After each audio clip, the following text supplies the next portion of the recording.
안녕하세요, 수건도둑입니다. 오늘은 다시 돌아온 아반떼 견적을 한번 내볼 텐데요. 그 중에서도 가장 기본 등급인 스마트 등급에 대해서 한번 알아볼 텐데, 이제 우리가 깡통이라고 하죠. 가장 기본 등급이라고 보시면 되고, 대개 일반인 분들이 구매하기엔 약간 사양이 많이 아쉬운 그런 등급이라고 보시면 되는데, 근데 약간 네이밍이 이상하다고 보는 게, 옵션이 그렇게 많이 빠졌는데 왜 스마트냐? 약간 푸어, 그렇게 해서 불쌍한 그런 네이밍을 지어야지. 약간 구성이 똑똑하지 않은데 등급 이름을 스마트로 한다는 게 모순이라고 생각하고요. 구성을 바로 한번 알아보자면, 일단 첫 번째 차량의 심장부터 알아보자면 스마트 스트림 가솔린 1.6 엔진, 즉 123마력 15.7토크의 출력을 내는 가장 표준적인 출력이라고 볼 수 있는데, 현대에서 아반떼 MD나 AD에서 여러모로 엔진 문제 때문에 홍역을 많이 치렀기 때문에 내구성에 좀 더 신경을 쓴 그런 엔진이라고 보시면 되고요. 당연히 출력은 여유롭지 못하지만 내가 그냥 일반적으로 주행을 한다면 크게 부족할 것도 없는 그런 엔진이라고 보시면 될 것 같습니다. 그리고 기본 등급에는 이렇게 6단 수동 변속기가 들어가 있는데, 뭐 당연히 수동 변속기 굉장히 불편하고요. 이 아반떼는 수동임에도 연비가 자동 변속기보다 안 좋기 때문에 고생길 훤한 그런 변속기라고 보시면 될 것 같습니다. 그리고 디스크 브레이크가 들어가는데, 대개 아반떼 같이 약간 낮은 라인업의 차량들은 깡통에서 안 좋은 성능의 드럼 브레이크를 채용할 때가 많은데, 그래도 다행히 디스크 브레이크 정도는 추가해줬다고 볼 수 있고요.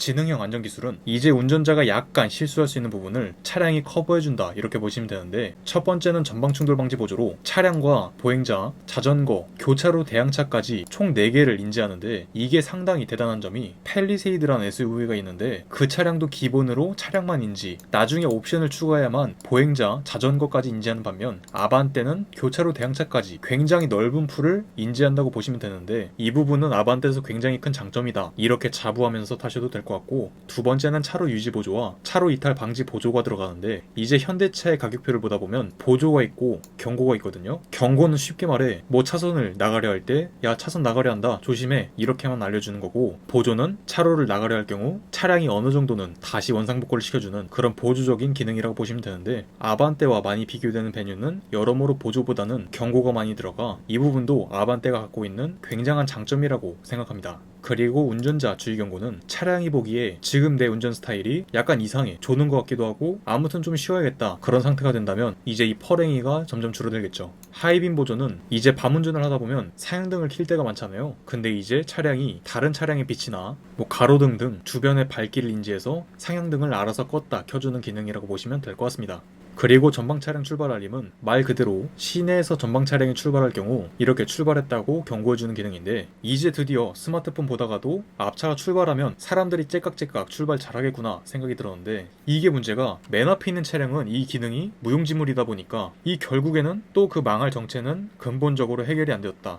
이제 안전을 알아보자면 이렇게 6개의 에어백이 들어가고요. 2열에 유아용 시트 고정 장치 2개, 스마트 키를 한 번 누를 경우 운전석만 열리는 세이프티 언락, 물론 이것도 설정해서 모든 문이 다 열리게 바꿀 수 있고요. 타이어 응급처치 키트, 내 타이어 공기압 상태를 알려주는 타이어 공기압 경고 장치, 근데 사진은 배뉴 거가 들어가네요. 그리고 외관은 이런 디자인의 그릴이 들어가고요. 이렇게 주간에 항상 켜져 있는 LED 주간주행 등, 미등이라고 할 수 있는 LED 포지셔닝 램프, 물론 헤드라이트는 전구형이기 때문에 노란색이라고 생각하셔야 하고요. 15인치 스틸 휠 타이어가 들어가는데, 이 휠 디자인은 그냥 껍데기고요. 안에 들어있는 이 휠이 진짜 휠이라고 보시면 될 것 같은데, 무게가 무겁기 때문에 운동 성능과 연비가 둘 다 안 좋은, 꼭 옵션으로 선택하거나 등급을 올려서 알로이 휠 타이어로 바꿔줘야 하는 그런 부분이라고 보시면 될 것 같습니다. 그리고 아웃사이드 미러엔 열선과 사이드 미러 유리의 각도를 운전석에서 쉽게 조절할 수 있는 전동 조절 기능, LED 방향지시 등이 들어가는데, 가장 중요한 버튼으로 사이드 미러를 접고 필 수 있는 전동 접이 기능이 빠지게 되었죠. 굉장히 큰 단점이라고 보시면 될 것 같습니다. 그리고 이런 4.2인치 컬러 계기판 클러스터가 기본으로 들어가게 됩니다. 그리고 시트를 이렇게 수동으로 높이 조절할 수 있는 기능인데, 뭐 펌프식으로 누르면 시트가 올라오고 땡기면 내려가고, 그렇게 보시면 될 것 같습니다. 이제 편의 장비를 알아보자면, 첫 번째는 마이크로 에어 필터로, 그냥 소모품으로 뭐 에어 필터마다 교체 주기는 다 다르지만 결국에 바꿔줘야 하는 소모품이라고 보시면 될 것 같고요. 수동식 틸트, 각도, 텔레스코픽 앞뒤로 조절할 수 있는 스티어링 휠, 핸들이죠. 그리고 1열에 USB 충전기 1개, 후방 주차 센서, 내가 설정한 속도로 일정하게 주행해주는 크루즈 컨트롤 기능이 들어가는데, 다만 앞에 차가 끼어들거나 각종 이유로 브레이크를 밟을 경우 이 크루즈 기능이 풀리는 그런 수동적인 기능이라고 보시면 될 것 같습니다. 또한 오토라이트 컨트롤은 차량이 알아서 밖에 밝기에 따라 라이트를 켰다 껐다 하는 기능으로, 쉽게 말해 차량을 팔 때까지 이 오토에만 맞춰놓으면 라이트 조절을 차량이 알아서 한다. 괜히 쓸데없이 조작하지 말자, 이렇게 볼 수 있을 것 같고요. 그리고 후석 승객 알림은 차량 내 레이더를 통해 후석 승객을 감지한 후 운전자가 그냥 내릴 경우 안에 사람 있어요 하면서 알려주는 기능이라고 보시면 될 것 같습니다. 그리고 마지막은 6개의 스피커가 들어가는데, 모니터가 있어야 하는 자리에 굉장히 불친절하게 생긴 이런 라디오가 떡하고 버티고 있는데요. 당연히 후방 카메라도 들어가지 않고요. 이 부분은 옵션을 통해 꼭 채워주는 것이 좋다고 생각이 됩니다. 이제 기능들을 전체적으로 다 알아봤는데요. 뭐 적혀있진 않지만 당연히 시트도 가죽이 아닌 직물로 되어 있을 거고요. 이런 성능이 떨어지는 15인치 스틸 휠 타이어도 좀 아쉽고, 이 수동 변속기도 자동 변속기로 바꿔줘야 하는 그런 추가 비용들이 분명히 발생하겠지만, 이렇게 기본으로 구매하신다면 차값은 1680만원이 나오게 됩니다. 물론 당연히 이 가격으로 출고하시는 분들은 정말 100명 중 1명도 안 된다, 이렇게 생각이 들고요. 구성이 많이 모자라기 때문에 추가 옵션을 어떻게든 선택해야만 정상적으로 타고 다닐 수 있겠죠. 첫 번째는 150만원 상당의 무단 변속기 옵션으로, 이제 뭐 우리가 흔히 아는 그런 1단, 2단, 3단, 4단 변속기가 아니라 오토바이처럼 그냥 쭉 가속됐다 쭉 내려오는 그런 무단 변속기라 보시면 되는데, 정말 기본으로 들어간 가솔린 엔진과 함께라면 엄청난 연비 효율을 보여주는데, 제 지인차를 보니까 복합 연비가 한 16km까지 나오는, 고속도로에서는 살살 달리면 20km대 중반도 충분히 나오는 그런 사기적인 연료 효율을 갖고 있다고 보시면 되는데요. 다만 내구성이 좋진 않기 때문에 과격하게 다루신다면 나중에 꽤나 돈이 들어갈 수 있는 그런 친구라고 보시면 될 것 같습니다.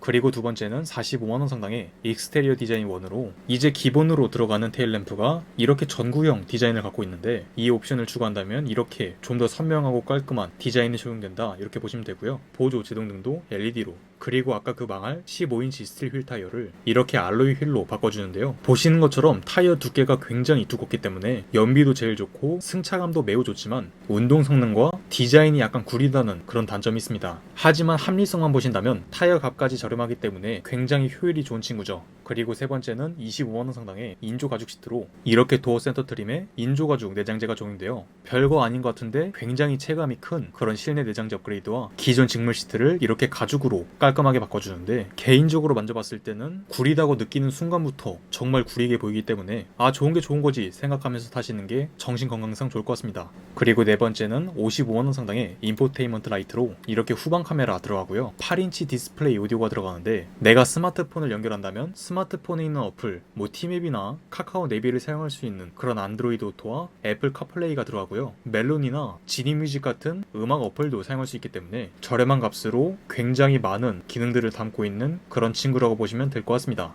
그리고 다섯 번째는 인포테인먼트 내비 1으로, 운전석에서 버튼으로 접었다 폈다 할 수 있는 전동 접이 아웃사이드 미러가 들어가고요. 일렬 도어 손잡이에 이렇게 라이트 기능이, 원격 시동 기능 포함 버튼 시동 스마트 키가 들어가는데요. 이걸 버튼으로 눌러서 시동을 거는 것보다 스마트 키를 갖고 있으면 차량의 문이나 트렁크를 바로바로 열 수 있는 그런 굉장히 편리함 때문에 이 옵션이 필수라고 생각되는 거고요. 이어서 스마트 키를 갖고 트렁크에 접근할 경우 몇 초 후 트렁크가 자동으로 열리는 그런 편리한 스마트 트렁크도 들어가게 됩니다. 또한 듀얼 프로토 에어컨이 들어가면서 오토를 설정해놓고 내가 온도 정도만 설정하면 차량이 나머지는 알아서 어느 정도 해주는 그런 편리한 기능이고요. 아까 설명한 후방 카메라, 내가 스마트 키를 갖고 차량에 접근하거나 뭐 문을 열거나 닫을 경우 이렇게 반겨주는 웰컴 시스템, 결정적으로 10.25인치 와이드 내비게이션이 들어가는데, 아까 설명드린 카플레이 기능도 사용이 가능하고요. 원래는 이 기본 등급 스마트는 내비게이션 기반 스마트 크루즈 컨트롤이 들어가지 않는 차량이기 때문에 내비게이션이 필수가 아니라 이 인포테인먼트 라이트 정도만 추가해도 충분하다고 말씀을 드리고 싶어도, 이 아웃사이드 미러 전동 접이 기능과 스마트 키라는 정말 훌륭한 인지를 잡고 있기 때문에 필수 옵션이라고 생각하시면 될 것 같습니다. 그리고 마지막은 25만원 상당의 하이패스 포함 눈부심 방지 ECN 룸미러인데, 옛날에는 이제 이렇게 하단에 다닥다닥 하이패스 기능이 들어갔는데 요즘에는 이렇게 룸램프 공간에 하이패스 기능이 같이 들어가게 되죠. 이것도 추가하시면 좋을 것 같습니다.